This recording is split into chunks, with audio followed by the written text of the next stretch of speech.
A todos. É um prazer estar aqui mais uma vez. Eu percebi que está tendo um eco muito grande aqui, né? Por causa do espaço, que é uma coisa que depois certamente vai precisar ser pensada, porque se reverberar é ruim para quem está escutando. Tem soluções bem simples para a gente ver isso depois. E a gente vai falar sobre um tema hoje, ouvir e preparar-se, e me concentrar em algumas passagens do Evangelho, para que a partir daí a gente possa refletir. A primeira coisa que eu queria falar é que existe uma propositura de Jesus, que Elton na Prece diz que entre os vários títulos que a gente dá a Jesus, o de professor seria o mais adequado, uma vez que ele, como professor, repete a lição, tem paciência, tem didática, mas como professor, ele cobra a prova. Porque muitas vezes, nos dias de hoje, a gente tem achado que, diante do relativismo moral que existe no mundo, qualquer comportamento é conveniente, porque afinal de contas Deus é muito bom, muito misericordioso, e depois no final tudo vai ficar bem. E essa crença infantil de que eu posso fazer qualquer coisa, ter qualquer comportamento e depois tudo vai ficar bem, tem levado muitas vidas à ruína. Porque na verdade Jesus veio para dizer muito pelo contrário, que era porque as pessoas viviam assim, ou achavam assim, que o mundo estava em desordem. E a grande questão todinha do mundo judaico é que o mundo judaico foi o primeiro que, além de ser um povo que acreditava no único Deus, foi o povo que mais se submeteu à disciplina espiritual, à obediência. E exatamente porque era um povo que submeteu à obediência e à disciplina, conseguiu conquistar uma coesão de cultura e de raça tão forte que impressionou aquele mundo. Porque observe, o mundo judeu perto do mundo romano, do ponto de vista geopolítico, econômico, social, era nada. Era mais uma das inúmeras possessões que eles tinham. O mundo judeu, olhando pelos olhos do mundo, não tinha a menor importância, relevância ou, acreditar-se-ia, não teria jamais o menor impacto sobre o mundo inteiro. Não poderia uma tribo mais invadida, um lugar mais invadido, imaginar que teria um impacto tão profundo. Mas a identidade formada a partir do monoteísmo de Moisés, trazendo a ideia de um Deus único, mas sobretudo um Deus que é misericordioso, sem sombra de dúvidas, um Deus bom, sem sombra de dúvidas, amoroso, inquestionavelmente, mas que tem leis que não são mudadas ao bel prazer de nossas vontades. E é exatamente esse sentimento de obediência, e que foi vivido a partir de muita dor no momento em que eles se distanciavam dessa mensagem de obediência, dessa mensagem de entendimento, de coesão moral. Eles se sentiam abandonados, eles tinham que ir para o deserto para se reencontrar como povo, para se reencontrar com Deus, para se reencontrar como cultura, que fez com que eles criassem uma coesão tão grande que eles puderam impactar a história humana, porque a partir do judaísmo se prepara o solo para a vinda de Jesus. E Jesus diz que nós somos o sal do mundo e somos a luz do mundo. Costumeiramente a gente entende sal como algo que dá tempero à vida. Mas existe uma acepção que muitas vezes nos foge ao analisar o porquê Jesus usou sal. Nós sabemos que na época, a Judéia da época, ela estava numa condição próxima que a gente vai ficar se não tiver chuva, sem energia. E como não tinha energia, não tinha geladeira. E como não tinha geladeira, só tinha uma forma de preservar os alimentos, especialmente a proteína da carne, salgando. Então o principal objetivo do sal não era temperar. O principal objetivo do sal era evitar que a carne se corrompesse pelo apodrecimento precoce. Então, o grande objetivo de Jesus dizer que nós somos o sal do mundo e a luz do mundo é deixar bem claro que a grande tarefa daquele que se alista no entendimento de que o Evangelho de Jesus é uma proposta para a própria vida é que essa pessoa se torne alguém que, aonde esteja, seja elemento de evitação da corrupção. Que ela seja alguém que marque, que aonde ela esteja, ela se destaque pela correção. E a grande questão que a gente vê nos dias de hoje, em todas as religiões, é o convertido versus o aderido. Temos em todas as religiões, e eu vou me ater particularmente ao mundo cristão, já que o mundo muçulmano, judeu, o mundo hindu e o budista aí demanda muito entendimento que eu não tenho, mas no mundo cristão, e eu converso com pastores, com padres, amigos, inclusive parentes, e a gente percebe a mesma sensação. Nunca se buscou tanto a Deus nos templos religiosos e nunca estivemos tão distante de Deus. A busca hoje se dá a partir de sensações. Eu adorei o culto, louvei, foi maravilhoso, saí leve. A palestra foi ótima, tomei um passe com uma pessoa assim que eu chego a sentir energia. Esse cara mexer muito na mão e você sente que esse cara tem energia. Só quero tomar passe com fulano. Eu fui para a missa, aí foi bonito, tal, as criancinhas depois cantaram no final, saí tão leve. É a ideia de que o lugar me provoca uma leveza que quem tem que provocar em mim sou eu, não é o lugar. O lugar me aponta caminhos para construir essa leveza. Como disse um amigo meu querido, que está aqui, Otávio, quando a gente estava fazendo o estudo do NEP, o grande objetivo de Deus permitir a destruição do templo de Salomão foi para que os homens entendessem finalmente que o templo não se constrói fora de si, mas apenas dentro de si mesmo. Só ficou um resto de muro para se lamentar. Mas lamentar-se para saber que o grande motivo foi de queda para que dentro se construísse o verdadeiro templo. Portanto, hoje, vivemos um relativismo moral sem fronteiras. Era muito claro o que marcava as coisas no passado. Hoje nós percebemos que a demarcação de fronteiras entre o masculino e o feminino, entre o correto e o incorreto, entre a luz e a sombra, está num processo de diluição tal que muitas vezes você não sabe diferenciar um que se diz seguidor do Evangelho e o que diz que nem acredita no Evangelho. Observe a conduta de um jovem espírita, de um jovem evangélico, de um jovem católico e de um jovem que não professa fé nenhuma ou que professa meia boca, como a gente chama aqui no Nordeste. Qual é a diferença de um jovem que é evangelizado no centro espírita e está no colégio? Ele consegue ser sal na turma dele, ele consegue impactar através de uma conduta de coerência, de compromisso com a educação, de forma que ele seja visto como alguém que deve ser imitado, ou ele, para não se sentir excluído, se comporta como todo mundo, faz as mesmas piadas, a prática do mesmo bullying, mas está aqui no domingo para a evangelização infantil juvenil. Nós, como profissionais, o que a gente faz no ambiente de trabalho? Será que nós impactamos os vizinhos? As pessoas da nossa rua, da família pelo menos? As pessoas nos têm como uma referência de procurar refúgio, orientação, paz, harmonia, aconchego, acolhimento? Ou nós somos mais um a mostrar desequilíbrio, descompromisso, sem querer escutar, conectado com o smartphone enquanto um parente está do nosso lado, na nossa casa, quando vem nos visitar e a gente, pois é, fulano, e fica no WhatsApp. E quando está no WhatsApp, o que é que a gente mais compartilha? Vídeos edificantes ou as piadas do momento que a gente consegue mandar para 50 pessoas rapidamente e botar um monte de carinha, kkkkkkkk.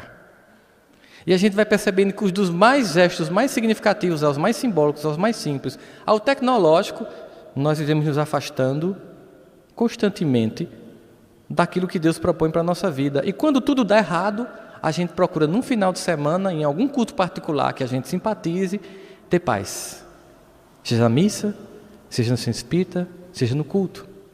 Alguma coisa que me dê uma sensação de, eu gostei lá, eu me senti bem. Mas entendendo que, na verdade, esse estar bem é de um cotidiano, não de uma prática final de semana. Por isso nós temos aquela previsão de muitos acadêmicos nos anos 70, quando numa reunião famosa disseram que ao final do ano 2000, todas as respostas que o ser humano precisava seria dado pela ciência. Ao final do ano 2000, as conquistas do mundo científico seriam de tanta vulto que Deus seria desnecessário, porque a ciência teria respondido a todas as questões da ordem do dia da raça humana. 2015, templos religiosos abarrotados de todas as expressões de fé, e ao mesmo tempo, um momento em que não os políticos do Brasil, porque é muito fácil fazer isso, mas a nação brasileira se encontra em processo de corrupção moral.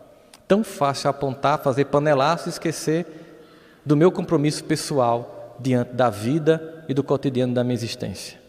A grande característica que marcou a vida dos primeiros cristãos foi um testemunho tão evidente que um historiador romano, se eu não me engano, Tertuliano, disse que cada cristão que morria gerava mais 10.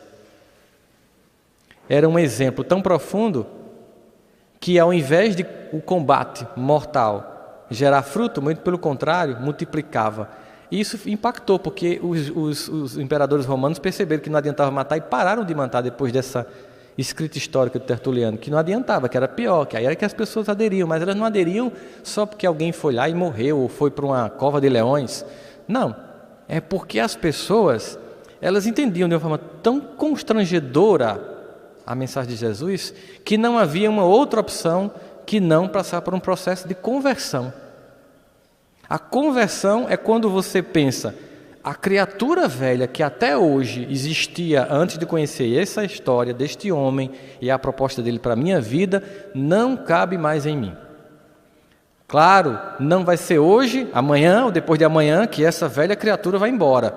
Mas eu decidi que a partir de hoje não cabe mais em mim essa criatura e uma criatura nova tem que vir. E para isso eu preciso passar por um processo de expurgo. Para isso eu preciso passar por um processo de distanciamento. Para isso eu preciso passar pelo meu deserto pessoal. Para isso eu tenho que me desidentificar com o que todo mundo diz que é normal. Porque na verdade, e aí aqui é um trecho do Evangelho de João, no capítulo 16, versículo 1, uma fala do próprio Jesus, transcrita pelo evangelista: tenho-vos dito essas coisas para que não vos escandalizeis. Ou seja, eu vou deixar alguns alertas para, caso você de fato queira vir e seguir isso aqui que eu estou propondo para a sua vida, não é porque é bonitinho, nem porque eu quero, nem porque eu quero um culto pessoal, porque eu não sou uma celebridade querendo autógrafo seu, querendo dar autógrafo para você. Não, eu tenho uma proposta para a sua existência, mas caso você queira vivenciar essa proposta na sua existência, eu queria dar alguns avisos do que pode vir a acontecer. Algumas coisas muito claras, porque no momento em que você de fato se diz e vivencia, porque se dizer, muitos se dizem. Hoje nós temos o crescimento do mundo religioso em todas as recepções, para todos os lados. E nunca se buscou tanto a Deus e nunca se viu tanta distância entre a busca e a prática das pessoas. Há incoerência entre aquilo que eu professo e acredito e aquilo que eu pratico e vivencio.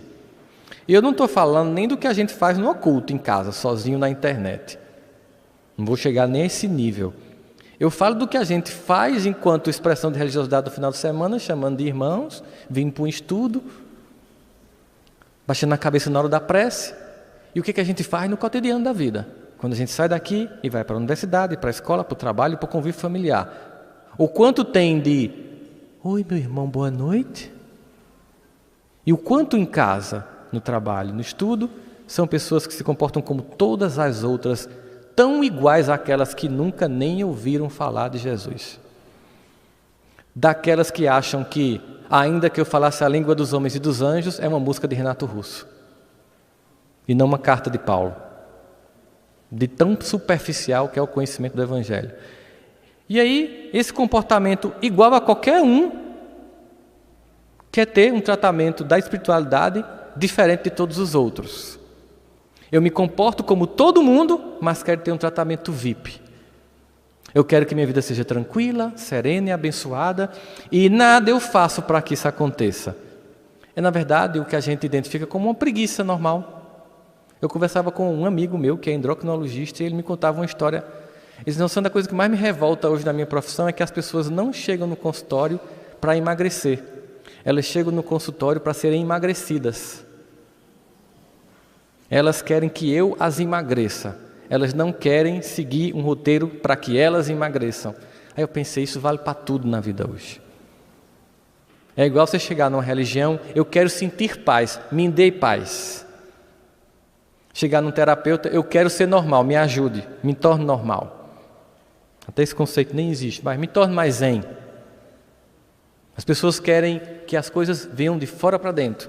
Elas querem sentir uma paz no final de semana, elas querem ser emagrecidas, elas querem que você provoque paz, elas querem ser escutadas, mas elas não querem ouvir, elas não querem compartilhar, elas não querem estar juntos. E aí, um monte de pessoas superficiais vazias, com todo esse simbolismo que as redes sociais podem proporcionar, milhares de amigos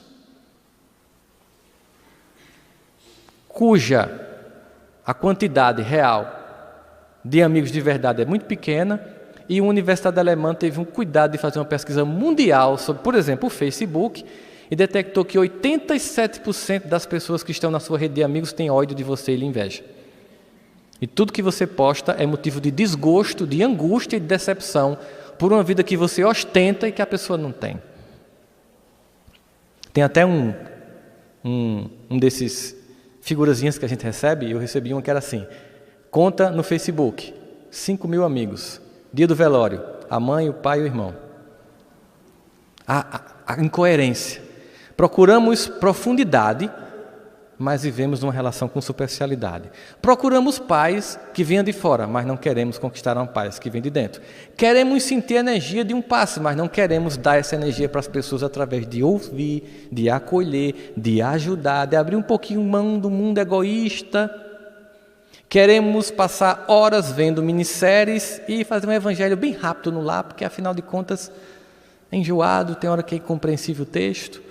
Mas no final de semana eu vou lá, faço um ritualzinho simbólico, sei lá, eu vou, tomo um passe, como água fluidificada, estou quites com Deus, vou para a missa, comungo, vou para o culto, dou o dízimo, está tudo quites, está tudo beleza, é tão simples assim.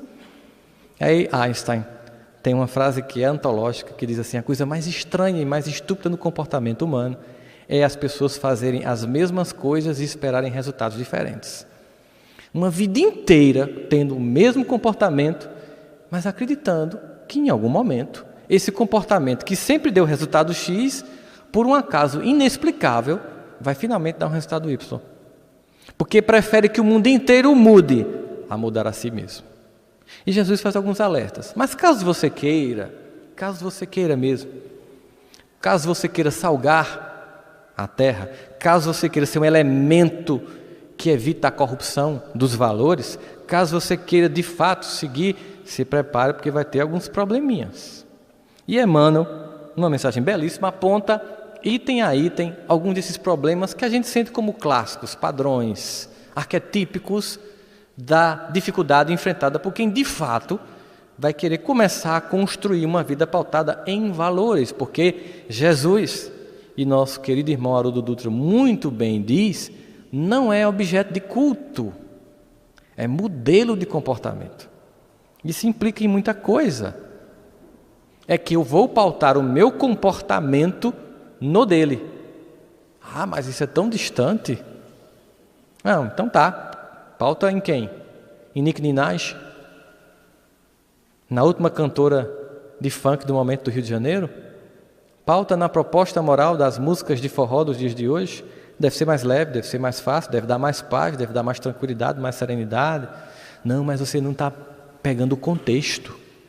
Às vezes é uma desculpa de veja bem que contexto foi dito, como se falar do contexto fosse desconfigurar a proposta moral do Evangelho.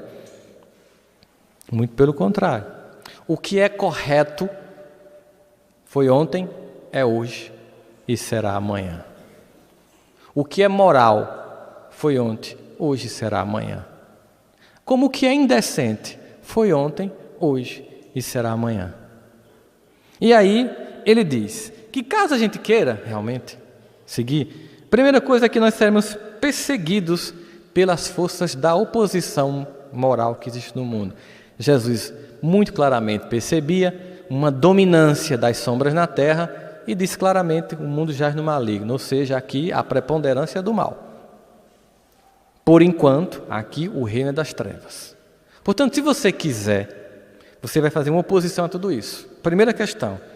E no momento que você fizer isso, e você, não, mas eu quero porque eu cansei, porque a criatura velha já não me satisfaz, eu enjoei de mim, eu não suporto mais, mas também não vou ficar no processo de culpa, me martirizando, me destruindo, me sentindo inferior, que é uma outra forma de fugir da mudança, é culpa, é uma forma infantil de agir diante da vida.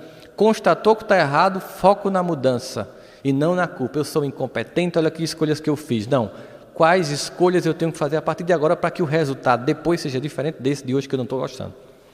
Simples assim. Bom, mas aí você resolveu fazer isso e de fato começou a vivenciar esse processo na sua vida, prepare, porque além dessa oposição simbólica, social, da cultura hegemonicamente maléfica e desvirtuada moralmente, altamente relativista, parecendo coisa de gente intelectual. Eu observo muito, por exemplo, que as pessoas que usam drogas, quando eu converso com algumas delas, elas deixam muito claro que elas acreditam piamente que o não usuário é um otário. Que a pessoa que não usa droga é uma pessoa com a mente fechada, que não sabe o bom da vida, que não tem abertura, que é preconceituosa com a maconha, porque a maconha é uma erva, é uma coisa da natureza. Teve um que falou para mim, mas a maconha é da natureza, meu irmão. Eu digo, eu sei, mas não é justo que a maconha lhe dá. Por quê? Porque a maconha lhe dá uma paz que você não merece. A cocaína lhe dá uma euforia que você não merece. Paz só é realmente merecida quando você cumprir o dever. Aí você chega em casa e faz, eu vou dormir em paz, porque eu cumpri meu dever. Euforia só vem do resultado de um trabalho árduo gerando vitória. Aí você fica tranquilo. Como a mente é pautada para dar paz e euforia através de um trabalho, quando você consegue isso sem o trabalho, aí vem a cobrança. Você sente paz ao fumar maconha e todas as pesquisas mostram que você entra com 30 anos de antecedência na esclerose no Alzheimer. Porque você não merece essa paz. Você usa cocaína e todos os quadros neurológicos se antecipam 25, 30 anos, porque você não merece essa euforia.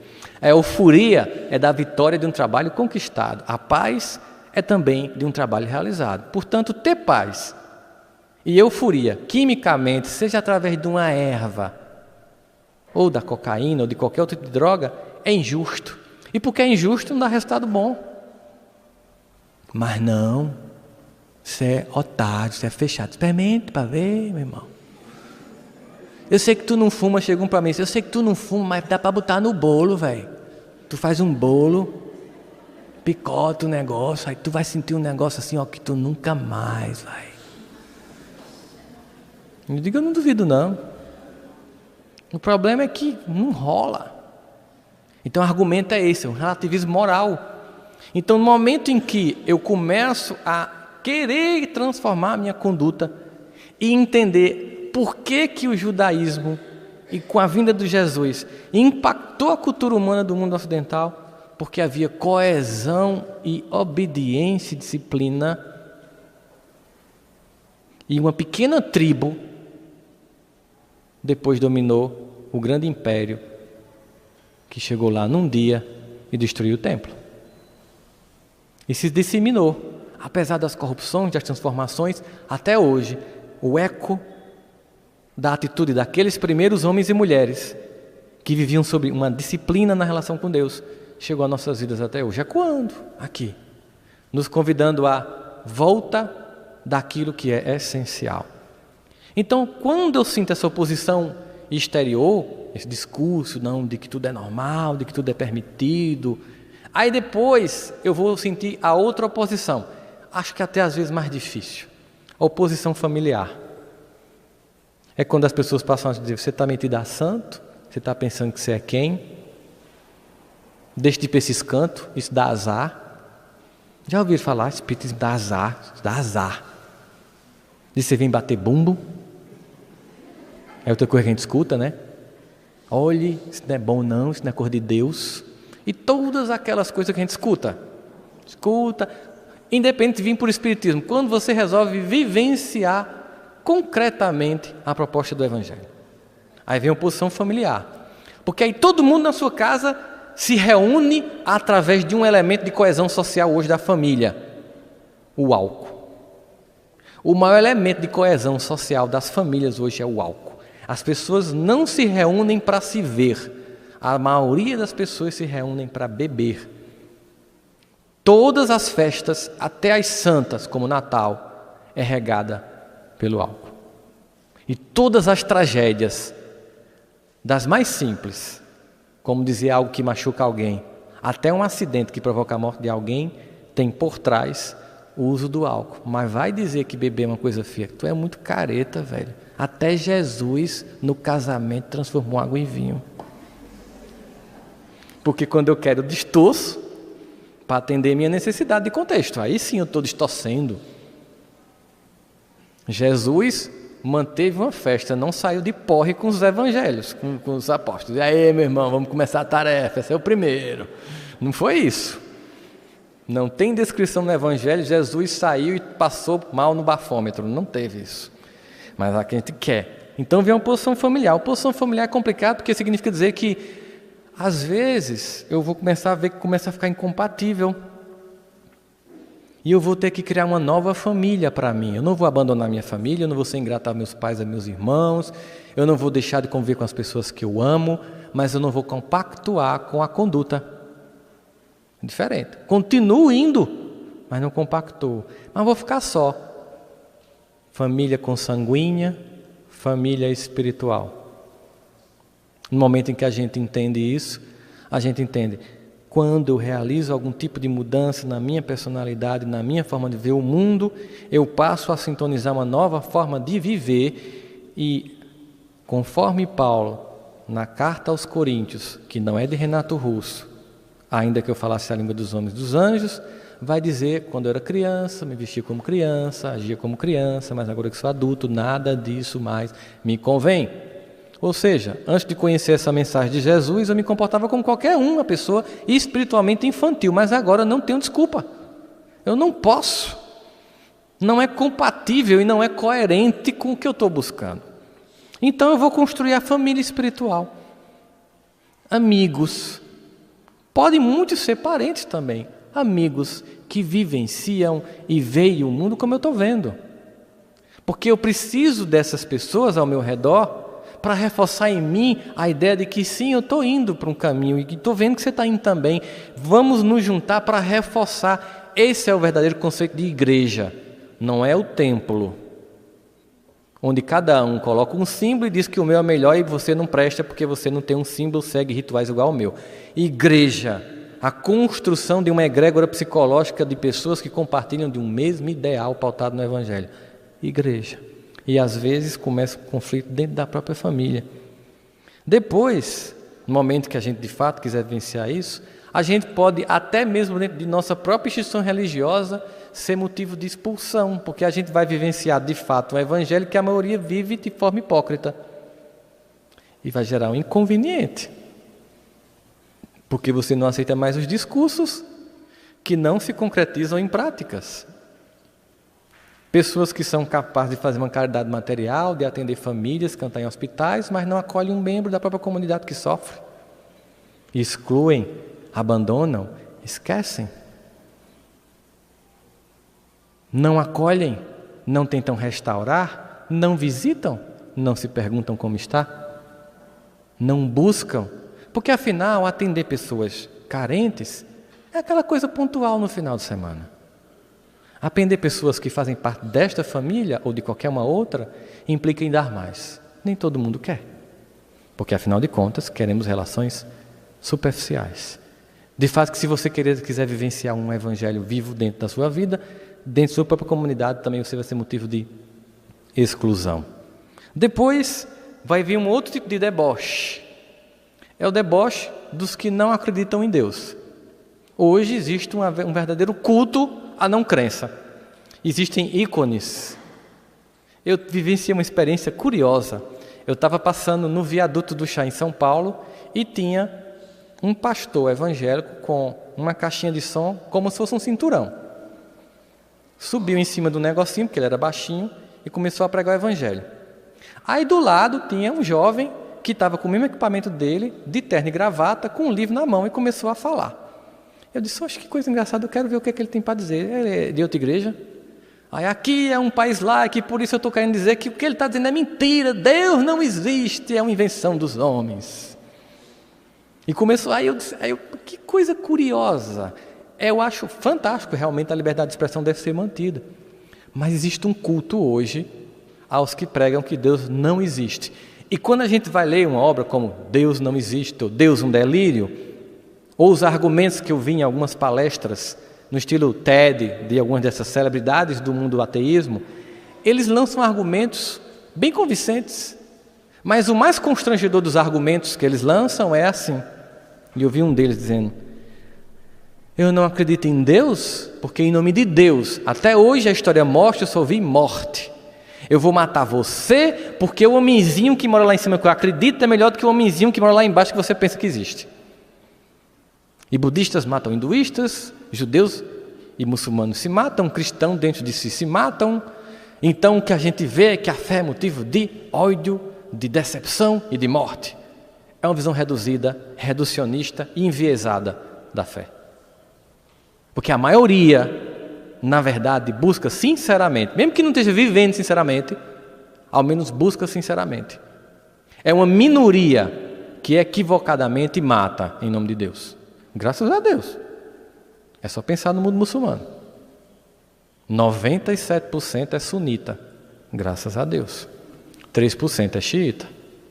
E desses 3%, uma pequena minoria é radical islâmico. Senão, a coisa estava complicada. Mas é a visão reducionista. Então, também teremos que enfrentar o escárnio do mundo acadêmico. Porque eu também já conversei com pessoas que não acreditam em Deus, e elas pensam que quem acredita em Deus é um alienado, é um manipulado, é um idiota, que vive sendo usado pelas religiões. E que não tem a mínima leitura, a mínima compreensão intelectual, é de uma intelectualidade completamente superficial e rasa, e somente pessoas tão rasas podem acreditar numa coisa tão fantasiosa como Deus. A mesma coisa do cara que fuma maconha. Tão equivocado, tanto quanto alguém que acredita em Deus e que acha que todo ateu não presta e vai para o inferno. Porque conheço muita gente que não acredita em Deus e tem uma vida pautada no Evangelho sem saber.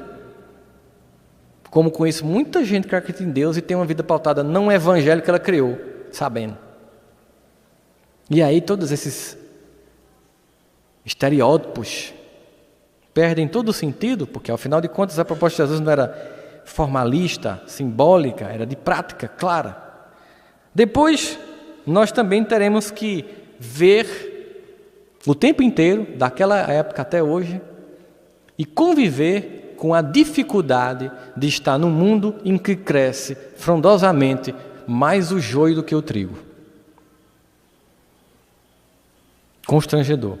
Também ver o progresso dos ímpios, como Asaf, no Salmo 73 e 77, declara sua angústia de ver os maus prosperarem, ele que segue a Deus não vê nada acontecer.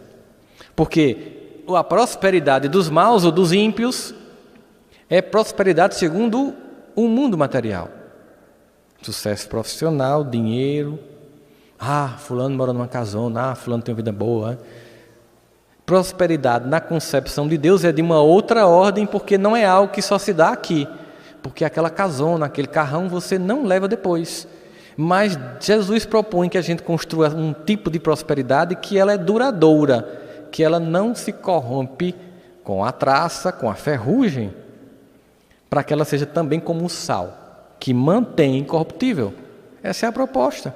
Então, se eu for olhar pelos olhos do mundo, eu vou ver os ímpios prosperarem, e se eu for olhar para os olhos de Deus, eu vou perguntar: e no momento, deste momento em que eu estou tendo que repensar a minha vida, porque eu estou numa crise, todo mundo está em crise, o país está em crise, aí todo mundo fala de crise, normal, qual o sentido?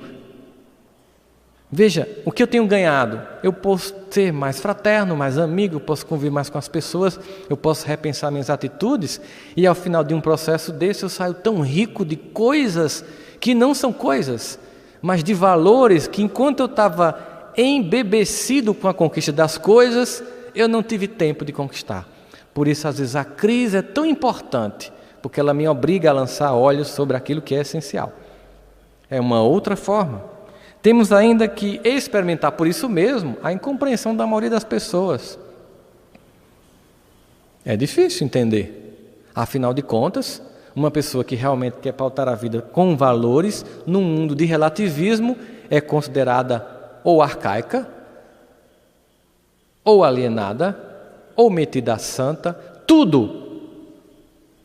Todo tipo de título ou de adjetivo pejorativo. Jamais um ser sinceramente em busca de Deus. Nunca. Sempre alienado, quadrado, moralista, fundamentalista. tudo de adjetivos negativos para quem quer buscar uma vida pautada de fato em valores, menos um homem buscando pautar a vida em valores voltados para Deus. Não vai se escutar isso. Por isso a gente vai sentir, óbvio, uma solidão imensa. E essa solidão só é compensada quando você encontra outras pessoas que estão tentando a mesma coisa. Porque eu digo sempre que às vezes a gente tem que vir mesmo para um lugar como esse, para uma igreja. A gente tem que vir para ouvir e dizer uns para os outros: é isso mesmo, a gente é tudo doido. Porque a maioria faz tudo o contrário. E como é que eu faço para mim não ser levado ou tragado nessa onda do que todo mundo faz, eu vou fazer para não me sentir excluído e diferente? Porque uma das maiores descobertas do nazismo, nas pesquisas feitas pós-Segunda Guerra, sobre comportamento humano e manipulação de comportamento coletivo de grupo, foi que a maioria das pessoas fizeram o mal só para não se sentir diferente dos outros. Era uma minoria que coordenava os campos de concentração ou as experiências dantescas. Mas a maioria, para não se sentir discriminado no grupo, fez. Por isso que, em psicologia, personalidade, quem você é, importa menos do que lugar e onde e com quem. Quem você é importa menos do que com quem você está e onde. Vigiem os filhos. Se preocupem com quem eles estão e onde, porque por mais que você o eduque, dependendo de com quem ele conviva, ele é tragado pelo desvirtuamento moral. Essa é a realidade dos dias de hoje. E diz ainda que nesse processo nós veríamos então calúnia, pedrada e ingratidão. Porque afinal de contas estaríamos o tempo inteiro na contramão do que é proposto para a maioria. Na contramão dos valores, que é majoritário. Então, nesse processo, a pergunta que a gente deve se fazer, e ela é completamente assim constrangedora, é: o que na minha vida me diferencia de um ser humano vulgar? Quando eu falo vulgar, não é na vulgaridade, é vulgar comum no sentido de que não é pautado por nenhum valor. Em que eu me diferencio na conduta? Em que me diferencio como aluno, como professor, como profissional, como pessoa, como pai, como mãe? A minha família é construída através de um conjunto de valores que impacta quem está ao redor? É motivo de comentários, que família equilibrada? Meu casamento é motivo de comentários, que casal equilibrado? A minha vida profissional é motivo de comentários, que pessoa decente? A minha fala com as pessoas é: que pessoa que cala quando alguém fala mal do outro e que nunca vi falar mal de ninguém. Se não, o que eu tenho buscado tem surtido que efeito na minha vida? Apenas um bem-estar de final de semana ou de dia de semana? Um passe, uma palestra, um estudo, eu volto para a mesma condição de comportamento? Então eu estou num processo de incongruência. Agora Deus, Ele é amor infinito. E aí essa é a grande vantagem. Amor infinito. E amor infinito implica dizer que não se perde um único filho no rebanho. E nesse processo, quando a gente estiver numa profunda incoerência entre o que se sabe e o que se faz, a dor violentamente se nos apresenta para que a gente finalmente decida voltar para o caminho da correção. Porque quando Davi faz aquela belíssima oração diante de um momento constrangedor de sua vida, conhecida como Salmo 23, o Senhor é meu pastor e não me faltará. Ele deixa bem claro que se não faltará é porque a tua vara e o teu cajado me consolam.